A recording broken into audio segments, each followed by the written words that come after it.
Hello Automation Guild and hello Internet. This is Paul Grizzaffi from Medinic, and we're going to be talking a little bit about cast iron and automation today. Why cast iron and automation? Well, there are some similarities there that we'll get to in just a couple of minutes. This is a picture of my mom's cast iron skillet. It's a nice little 6-inch pan. It's about 60 years old and it's been well taken care of. In fact, she can even cook eggs in it with no fat, so no butter, no oil, no grease, no anything, and the eggs do not stick. Why? Because it was cared for carefully. It's got a nice slick surface. It's pretty much just like using a non-stick pan. We'll contrast that with my pan. My pan is not nearly 60 years old, and it wasn't quite cared for quite as well. You can see little spots of rust, those little orange bits in there.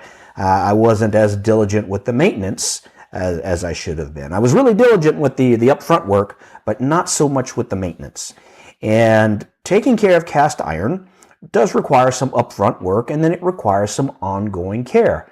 We're going to talk very quickly about that, and then we'll talk about how that maps into automation.